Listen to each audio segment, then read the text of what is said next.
Every time Death cuts a single thread, a life comes to an end. He repeats this tens of thousands of times every day, but the moment he cut one thread, a sharp, piercing cry echoed. A cat's life had just ended. Right after, a photo of a young girl appeared. Death was about to act, when suddenly, the doorbell rang. At the door stood a little girl, holding a photo of her cat. Death froze. It was the very same cat he had just claimed, and his next target was the girl standing right in front of him. As Death hesitated, the girl wandered inside, drawn by the glowing threads. He raised his scythe, ready to sever hers, but just then, all the threads started moving on their own. The girl had found a remote control. Death stumbled, snipping the wrong threads, accidentally taking several lives in the process. Then the girl spotted a strange machine in the corner. Curious, she pressed random buttons, and to her shock, the photo of her cat reappeared on the screen. She noticed the cross that marked death. Looking around, she found her cat's thread, discarded in a trash bin, and in that instant, she understood. Death had taken her beloved pet. At the same time, Death finally located her thread, and prepared to cut it, but the girl stopped him, because she had just discovered his thread. Death froze in terror. The girl made her demand, "Bring my cat back, or I'll end you." To save his own life, Death reluctantly restored the cat's thread. The next second,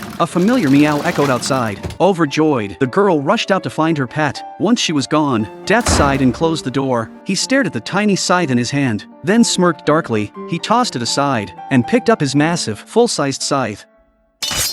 But in the end, all he did was trim the grass.